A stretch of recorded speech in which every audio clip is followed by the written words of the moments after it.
Revelation chapter 14.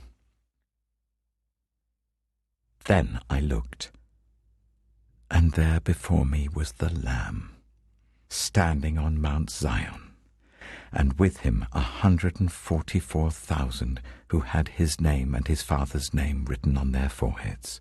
And I heard a sound from heaven like the roar of rushing waters and like a loud peal of thunder. The sound I heard was like that of harpists playing their harps. And they sang a new song before the throne and before the 4 living creatures and the elders. No one could learn the song except the 144,000 who had been redeemed from the earth.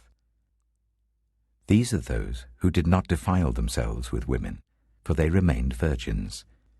They follow the Lamb wherever he goes. They were purchased from among mankind and offered as first fruits to God and the Lamb. No lie was found in their mouths. They are blameless. Then I saw another angel flying in mid-air, and he had the eternal gospel to proclaim to those who live on the earth, to every nation, tribe, language, and people.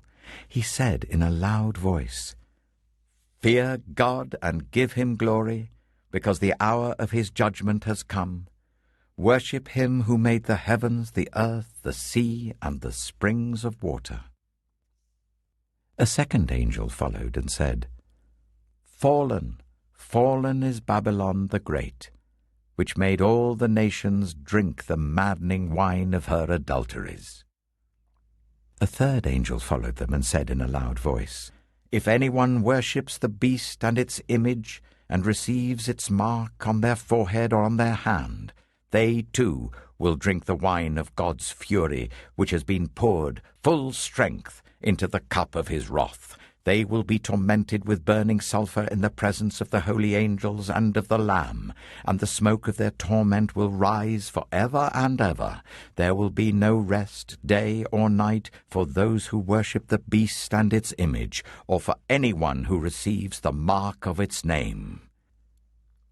This calls for patient endurance on the part of the people of God, who keep his commands and remain faithful to Jesus. Then I heard a voice from heaven say, "Write this: Blessed are the dead who die in the Lord from now on." "Yes," says the Spirit, "they will rest from their labor, for their deeds will follow them." I looked, and there before me was a white cloud, and seated on the cloud was one like a son of man, with a crown of gold on his head and a sharp sickle in his hand.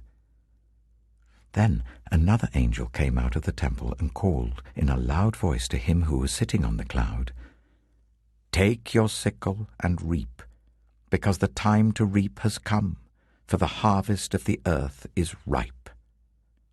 So he who was seated on the cloud swung his sickle over the earth, and the earth was harvested. Another angel came out of the temple in heaven, and he too had a sharp sickle. Still another angel, who had charge of the fire, came from the altar and called in a loud voice to him who had the sharp sickle, "Take your sharp sickle and gather the clusters of grapes from the earth's vine, because its grapes are ripe." The angel swung his sickle on the earth, gathered its grapes, and threw them into the great winepress of God's wrath. They were trampled in the winepress outside the city, and blood flowed out of the press, rising as high as the horses' bridles for a distance of 1,600 stadia.